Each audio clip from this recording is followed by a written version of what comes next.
So గత 15 రోజులుగా తెలుగు ప్రజలు ఎదురు చూస్తున్న రోజు రానే వచ్చింది. నిన్న సాయంత్రం బండి భగీరథ్ పోలీస్ స్టేషన్లో లొంగిపోవడం అయితే జరిగింది. ఇంకా ఇప్పుడు లొంగిపోయాడు కాబట్టి నెక్స్ట్ చట్టపరంగా జరగాల్సింది అది న్యాయపరంగా అది జరుగుతూ ఉంటుంది. సో దానికంటే ముందుగా మనం ఈరోజు కొంతమంది యూట్యూబర్స్ గురించి, ఇన్ఫ్లుయెన్సర్స్ గురించి మాట్లాడుకుందాం. వాళ్ళు చేసిన కొన్ని లంగ పనుల గురించి మాట్లాడుకుందాం ఈరోజు మనం. సో ఎందుకంటే ఇప్పుడు ఇది ఒక సెన్సిటివ్ కేసు, ఒక మైనర్ అమ్మాయికి సంబంధించిన తన భవిష్యత్తుకు సంబంధించిన కేసు ఇది. సో అలాంటి కేసులో మనం ఎలా ప్రవర్తించాలి, ఎంత హుందాగా ప్రవర్తించాలి, ఇలాంటి విషయాలు మర్చిపోయి ఈ చెత్తనా కొడుకులు ఇన్ఫ్లుయెన్సర్స్ ఎవరైతే ఉన్నారో కొంతమంది ఏ విధంగా మాట్లాడారు వాళ్ళ గురించి మాట్లాడుకుందాం ఈరోజు. దీంట్లో మొదటిగా మాట్లాడాల్సింది యూట్యూబ్ ఛానల్లో ఒక 2 అబ్బా కొడుకులు నడిపిస్తుంటారు. వాళ్ళ వీడియో చూస్తే ఎంత చిరెత్తుకు వచ్చిందంటే అంటే ఆ పెద్ద మనిషి అకార్డింగ్ టు సోర్సు అని అంటూ ఉంటాడు.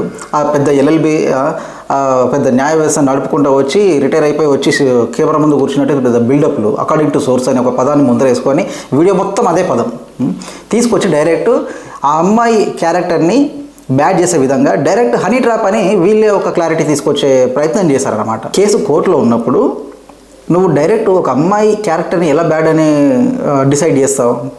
ఇలా జరిగింది అని కదా నువ్వు ఎక్స్ప్లెయిన్ చేయాల్సింది. ఇదిగో ఇక్కడ కేసు ఫైల్ అయింది, ఇక్కడ ఈ కేసు ఫైల్ అయింది, ఈ విధంగా ముందుకు వెళ్తుంది అని ఇది కదా చెప్పాల్సింది. పోయి డైరెక్ట్ ఇది ఒక హనీ ట్రాప్లా ఉంది అని డౌట్ క్రియేట్ చేయడం ఎందుకు? నువ్వు తీసుకునే ఆ నిబ్బి స్టోరీలు ఏవైతే ఉన్నాయో అవి చేసుకుని నువ్వు కాలం గడిపి నీ డబ్బులు సంపాదించుకోవాల్సింది పోయి డబ్బులకు కక్కుతిపడి వాళ్ళు ఇచ్చిన ప్యాకేజ్ కక్కుతిపడి ఈ విధంగా డైరెక్ట్ ఒక అమ్మాయి భవిష్యత్తుని నువ్వు ప్రమాదంలో పెట్టడానికి ట్రై చేస్తావా? బుద్ధుందా కొంచెమైనా నీకు కానీ నీ నాన్నగారికి కానీ? సరే నువ్వు ఇలాంటి ఒక వీడియో చేద్దామన్నప్పుడు ఆయన కన్నా కొంచెమన్నా జ్ఞానం ఉండాలి కదా. ఇది కరెక్ట్ కాదు, మనం ఇది చేసే పద్ధతి తప్పు, ఇది ఇలా చేయకూడదు. మనము ఇప్పుడు కేసు కోర్టులో ఉంది, ఓవరాల్గా ఏదైనా అయిన తర్వాత దాని గురించి మనం మాట్లాడాలి, ఇప్పుడే మాట్లాడదు అని చెప్పేసి కొంచెమైనా చెప్పాలి కదా. ఆయన కన్నా బుద్ధి ఉండాలి కదా. ఇప్పుడు నువ్వే తప్పులు చేయలేదు అన్నప్పుడు మరి ఆ వీడియో ఎందుకు తీసేసినట్టు? ధైర్యంగా ఆ వీడియో అలాగే ఉండాల్సింది కదా. అంటే తప్పు చేసావని నీకు తెలుసు, ప్యాకేజీ అందింది, నీకు డబ్బులు అందాయి, డబ్బుల కోసం ఇంత దిగజారుతావు నువ్వు. అకార్డింగ్ టు సోర్స్ ఇలాంటి బుద్ధులు మనకు ఎక్కడ నుండి వస్తాయి? మన ఇంట్లో పెద్దవాళ్ళకు ఉంటే వస్తాయి. సో ఇది అకార్డింగ్ టు సోర్సే చెప్తుంది ఇలాంటి బుద్ధులు వస్తాయని. సో ఇప్పుడు నీకు ఈ బుద్ధి వచ్చిందంటే, డబ్బుల కోసం కక్కుతుపడే బుద్ధి వచ్చిందంటే ఆ బుద్ధి ఎవరి నుండి వచ్చింది నీకు? అకార్డింగ్ టు సోర్స్ నువ్వు ఆలోచించు. సో ఇక కేసు విషయానికి వస్తే, సో ఇతనికి ఇప్పుడు మనం డైరెక్ట్ తప్పని మనం చెప్పడానికి లేదు. ఎందుకంటే కేసు ఫైల్ అయింది, అది కోర్టు ఏదైతే ఉందో తీర్పు వచ్చిన తర్వాత అతను తప్పు అని నిరూపించబడితే ఇష్టం వచ్చినట్టు వేసుకోవచ్చు. ఎందుకంటే తప్పు చేసినామని వదలాల్సిన అవసరం లేదు, భయపడాల్సిన అవసరం లేదు. వాడు ఎంత పెద్దోడైనా సరే, ఎవరి కొడుకైనా సరే భయపడాల్సిన అవసరం లేదు. కాకపోతే కొన్ని అలిగేషన్స్ ఏంటంటే ఇతని గురించి ఆల్రెడీ కొన్ని వీడియోస్ వచ్చాయి. ఇతని నేర ప్రవృత్తి గురించి, ఇతని కాలేజీలో ఏ విధంగా ప్రవర్తించేవాడు, ఇవన్నీ ఇంతకుముందే వీడియోలు వచ్చాయి. కాలేజీలో ఇతర పిల్లగాళ్ళని పొరగాళ్ళని ఎట్లా కొట్టేవాడు అవన్నీ వచ్చాయి. సో ఒక వీడియో రిలీజ్ అయింది ఆ మధ్య, ఒక అబ్బాయిని చితగా బాదినప్పుడు ఆ వీడియో రిలీజ్ అయింది. ఆ వీడియో రిలీజ్ అయ్యి వైరల్ కాగానే మళ్ళీ ఆ అబ్బాయిని పిలిపించుకొని ఎవరైతే కొట్టించుకున్నాడో ఆ అబ్బాయిని పిలిపించుకొని బెదిరించి ఆ అబ్బాయితో ఏం చెప్పించారు? నేను ఇట్లా ఒక అమ్మాయికి తప్పుగా మెసేజ్ చేశాను, ఒక అమ్మాయితో తప్పుగా ప్రవర్తించాను, అది తప్పని చెప్పి నన్ను కొట్టాడు అని ఆ అబ్బాయిని బెదిరించి వీడియో చేయించారు. అది అతను అబద్ధం చెప్పించాడని ఎవరికి తెలీదా? తెలుసు. తిరిగి మళ్ళీ తన బలాన్ని ప్రదర్శించుకొని ఆ అబ్బాయిని బెదిరించి ఆ విధంగా తప్పుడు సాక్ష్యం ఇప్పించి దాని నుంచి బయటపడ్డాడు. ఇక అది నిజమని ప్రజల్లో రుద్దడానికి మిగతా యూట్యూబర్స్ ఎవరైతే ఉన్నారో ఈ ప్యాకేజీ కుక్కలు కొంతమంది ఈ బండి భగీరథ చేసింది చాలా మంచి పని, వాడు అమ్మాయితో తప్పుగా ప్రవర్తించినందుకు ఏ విధంగా కొట్టాడు అని చెప్పి రుద్దడం స్టార్ట్ చేశారు. ఎన్ని వీడియోలు వచ్చాయి ఆ అబ్బాయి గురించి, ఆ అబ్బాయి నేర ప్రవృత్తి గురించి. అవన్నీ కళ్ళకు కనబడతలేవా మీకు? మతం ముఖ్యమైపోయిందా ఇక్కడ? మేము కాదా, మీ హిందువులం కాదా, మాకు తెలీదా? ఒక పార్టీకి కొమ్ము కాస్తే చేసింది ఎంత పెద్ద తప్పైనా సరే కప్పు పుచ్చుతారా మీరు? కొంచెమైనా సిగ్గు శరం ఉండాలి యూట్యూబర్స్కి. ఇక్కడ చేశాడు, నేను చూసిన ఫస్ట్ వీడియో, ఒక్కడు క్రాంతి వ్లాగర్ అని ఒక అబ్బాయి ఉంటాడు, ఆ అబ్బాయి ఒక్కడు వీడియో చేశాడు. మనమందరం ఒక ఫ్యామిలీ, ఏజుడు అంటే మన ఫ్యామిలీ అని చెప్పుకొని ఈ అబ్బాయి ఎక్కడికి పోయాడు? మరి ఒక వీడియో రాలేదే, ఒక స్టేట్మెంట్ రాలేదే? మరి ఇన్ని రోజులలో ఇప్పుడేమన్నా వచ్చి ఉంటుందేమో, నేను చూడలే. మనకు మనుషుల కన్నా మైనర్ అమ్మాయి భవిష్యత్తు కన్నా పార్టీ ముఖ్యమైపోయిందా? మనకు పార్టీ నుండి వచ్చే ఫండ్ ముఖ్యమైపోయిందా? వాళ్ళ సపోర్ట్ ముఖ్యమైపోయిందా? నువ్వు సమాజం కోసం బతుకుతున్నావా లేకుంటే నీ కోసం బతుకుతున్నావా? నీ కోసమే బతుకుతున్నా అంటే నీ ముసుగు తీసి పక్కన పెట్టి నేను డబ్బుల కోసమే వీడియోలు చేస్తాను అని చెప్పి డబ్బులు సంపాదించుకో. కానీ సమాజం కోసం చేస్తున్నా, నేను సమాజంలో మార్పు తెద్దామని చేస్తున్నా, మీరంతా నా ఫ్యామిలీ అని దొంగ నాటకాలు ఆడకు. సో మిగిలిన కొంతమంది ఇన్ఫ్లుయెన్సర్స్ ఏ విధంగా చెప్పారు, ఒకటే స్క్రిప్ట్ మనకు అది ఎక్కడ నుండి వచ్చిందో తెలుసు. ఆ స్క్రిప్ట్ మిగతా వాళ్ళు ఏం చెప్పారు ఒకసారి విందాం, అది కూడా విందాం, మీరు కూడా వినండి. మినిస్టర్ కొడుకు పైన ఒక అమ్మాయి పోక్సో కేసు పెట్టింది. మినిస్టర్ కొడుకు పైన ఒక అమ్మాయి పోక్సో కేసు పెట్టింది. సెంట్రల్ మినిస్టర్ కొడుకు పైన ఒక అమ్మాయి పోక్సో కేసు పెట్టింది. సెంట్రల్ మినిస్టర్ కొడుకు పైన ఒక అమ్మాయి పోక్సో కేసు పెట్టింది. సెంట్రల్ మినిస్టర్ కొడుకు పైన ఇక్కడే పాలిటిక్స్ ఎంటర్ అయ్యి డబ్బులు డిమాండ్ చేయడం స్టార్ట్ చేశారు. మరి ఇక్కడే పాలిటిక్స్ స్టార్ట్ అయ్యి డబ్బులు డిమాండ్ చేయడం స్టార్ట్ చేశారు. మరి ఇక్కడే పాలిటిక్స్ ఎంటర్ అయ్యి డబ్బులు డిమాండ్ చేయడం స్టార్ట్ చేశారు. మరి ఇక్కడే పాలిటిక్స్ ఎంటర్ అయ్యి డబ్బులు డిమాండ్ చేయడం స్టార్ట్ చేశారు. ఇక్కడే పాలిటిక్స్ ఎంటర్ అయ్యి డబ్బులు డిమాండ్ చేశారు. మోడీ గారు హైదరాబాద్ కి విజిట్ అయినప్పుడే ఇతరుల మోడీ గారు అయితే హైదరాబాద్ రావడం జరిగింది. మోడీ గారు హైదరాబాద్ విజిట్ అయినప్పుడే రీసెంట్ గానే మోడీ గారు హైదరాబాద్ రావడం జరిగింది. మోడీ గారు హైదరాబాద్ వచ్చి కూడా కోర్ట్ మూవీ గుర్తొచ్చింది కదా, కోర్ట్స్ గుర్తొచ్చింది కదా, కూడా కోర్ట్ మూవీ గుర్తొచ్చింది కదా, ఇప్పుడు కోసం గుర్తొస్తుంది కదా, కోర్ట్ మూవీ గుర్తొచ్చింది కదా.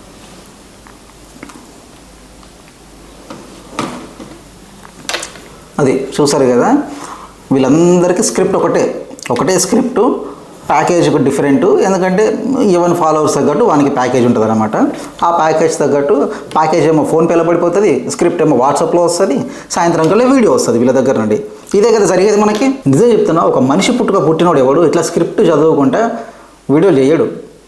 సరే, నిజం తెలియకపోతే ఎవరికి తెలియదు, నిజమైన ఏంటని ఇప్పటికీ తెలియదు ఎవరికి. అది కోర్టు ద్వారా మనకు తెలుస్తుంది. కాకపోతే జరిగిన ఈ విషయం ఇది అని చెప్పాల్సిన మీరు సమాజంలో ఈ విధంగా ఇంత చిల్లరగా మీరు వీడియోలు చేస్తున్నారంటే మీరు మనుషులా పశువులా అది మీరు ఆలోచించుకోవాలి.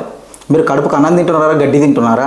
ప్రతి ఒక్కడు మరి అమ్మాయి ఎందుకు తిరిగింది అంటే ఫ్రెండ్షిప్లో తిరిగిలి కదా అని చెప్పేసి నువ్వు ఏది చేసి అది నడిచిపోతుందా? ఆ అమ్మాయి ఇష్ట ప్రకారం ఏమన్నా పొరపాటున జరిగినా కానీ ఆమె మైనర్ కాబట్టి పోక్సో కేసు అనేది వర్తిస్తుంది. అది చట్టం, ఆ చట్టం అలాగే ఉంటుంది. అర్థమైందా? ఆ అమ్మాయి ఇష్ట ప్రకారం వీడియో ఏమైనా చేసినా కానీ అది పోక్సో కిందకు మాత్రమే వస్తుంది. ఆ అమ్మాయి ఒప్పుకున్నా కానీ చెంప మీద లాగి పెట్టి ఇలాంటివి మనం చేయకూడదని చెప్పాల్సిన బాధ్యత వీని మీద ఉంటుంది. ఎందుకంటే వీడు దాదాపు 5-6 సంవత్సరాలు పెద్దోడు, వీనికి ఆ బుద్ధి ఉండాలి కదా. మరి ఇప్పుడు ఒక అమ్మాయి ఒక అబ్బాయి కలిసి తిరిగినప్పుడు ఇంట్లో ఫ్యామిలీ లాగా తిరుగుతుంటే డౌట్ రాలేదేమో వాళ్ళ పేరెంట్స్కి. ఇద్దరు ఫ్రెండ్స్ కదా అని తిరుగుతున్నారేమో, ఎక్కడైనా టెంపుల్స్ పోయినా ఏం పోయినా కానీ తీసుకుపోతున్నారేమో. ఆ ఫోటోలు మీరు బయట పెట్టేసి ఇలా ఫ్యామిలీ మొత్తం తిరిగిందంటే అవును, ఒక పిల్లోడు మంచోడు ఫ్యామిలీ ఫంక్షన్స్కి టెంపుల్స్కి తిరిగారేమో, దాన్ని అడ్వాంటేజ్ తీసుకొని ఇతను ఏది పడితే అది చేస్తాడంటే అది ఎలా కరెక్ట్ అవుతుంది? అది ఇలాంటి ప్రాబ్లం ఎప్పుడైనా రేపు పొద్దున మీ ఇంటి దాకా వస్తే కానీ ఆ పెయిన్ మీకు అర్థం కాదు. సోషల్ మీడియా ప్లాట్ఫామ్లో నేను చదివింది ఏంటంటే మరి ఎందుకు ఇంత లేట్గా లొంగిపోయాడు అంటే దానికి కొంతమంది వివిధ కారణాలు చెప్తున్నారు. అది నిజమని అబద్ధమని నేను చెప్పలేను, బట్ అక్కడ నేను చదివిన కొన్ని మ్యాటర్స్ చెప్తున్నాను మీకు. ఇప్పుడు మామూలుగా ఇతను స్టార్టింగ్లో ఎవరైనా నేరం చేసిన తర్వాత లొంగిపోతే స్టార్టింగ్లో ఫస్ట్ కోర్టులకు వెళ్తారు. కోర్టు విచారణ కోసమని పోలీస్ వాళ్ళకి అప్పగిస్తుంది. సో దానికంటే ముందు ఇతనికి వైద్య పరీక్షలు నిర్వహించాలి. అర్థమైందా? సో ఆ వైద్య పరీక్షల నిమిత్తం హాస్పిటల్కి వెళ్ళిన తర్వాత బ్లడ్ శాంపిల్స్ తీసుకొని దాంట్లో వైద్య పరీక్షలు నిర్వహించిన తర్వాత దాంట్లో ఏమైనా డ్రగ్స్ ఏమన్నా ఉన్నట్టు తీసుకున్నట్టు బయటపడితే అది ఇంకో పెద్ద కేసు అవుతుంది. మరి ఇదంతా కావద్దు అంటే కొంచెం టైం తీసుకొని బాడీని క్లీన్ చేసుకొని కొంచెం మంచి ఫుడ్ తీసుకొని క్లీన్ చేసుకొని బ్యాక్గ్రౌండ్లో కొంచెం చేయాల్సిన పనులు ఇంకేమన్నా వీళ్ళు సెటిల్మెంట్ చేయాల్సినవి ఉంటాయి కదా, దీనికోసం టైం తీసుకునే టైం కూడా కావాలి కదా. అందుకని చెప్పేసి ఒక 10 రోజులు దాచిపెట్టేసి ఆ విధంగా అన్ని సమకూర్చుకున్న తర్వాత ఇప్పుడు లొంగిపోయాడు అన్నమాట.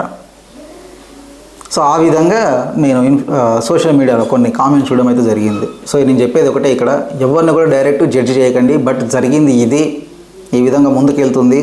కాకపోతే ఇక్కడ ఇతను హైడ్ చేశారు కాబట్టి, ఇతను పారిపోయాడు కాబట్టి ఒక 80% వరకు ఇతని మీదనే అలిగేషన్స్ ఉన్నాయి.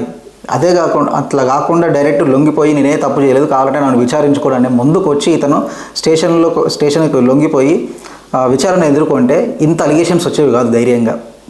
అర్థమైందా? ఎప్పుడైతే ఇతను పారిపోయాడో సో 80% ఇతనే తప్పు చేశాడు అనేది అక్కడ తెలిసిపోతుంది. ఆ అమ్మాయి మైనర్ కాదు అని మొత్తుకున్నారు కదా, మొన్నే 2 days బ్యాక్ కోర్టు చెప్పడం జరిగింది. ఏంటి, ఎప్పుడైతే ఈ అమ్మాయి మీద ఇలాంటి ఒక సంఘటన జరిగిందో అప్పుడు ఆ అమ్మాయికి 17 సంవత్సరాల 3 నెలలు అంటే మైనర్ అని కోర్టే చెప్పింది. అర్థమైందా? యూట్యూబ్లో మీకు కెమెరా ఉంది, ఫాలోవర్స్ ఉన్నారు అని చెప్పేసి ఒక తప్పును రైట్ చేయడానికి ప్యాకేజీ కోసం డబ్బుల కోసం కక్కుతిపడి ఈ విధంగా దొంగ వీడియోలు చేయకండి. సో ఫైనల్గా ప్రకారంగా ఏది జరుగుతుంది అని వేచి చూడమే తప్పించి మనం ఇంకా చేయాల్సింది ఏం లేదు. కోర్టు తీర్పు వచ్చే వరకు మనం ఎదురు చూడాల్సిందే. అప్పుడు మిగిలిన విషయాలు ఏమన్నా ఉంటే క్లియర్గా మాట్లాడుకుందాం. సో నా విశ్లేషణ మీకు నచ్చితే వీడియో లైక్ చేసి షేర్ చేయండి, సబ్స్క్రైబ్ చేయడం మాత్రం మర్చిపోకండి. Thanks for watching this video. Thank you.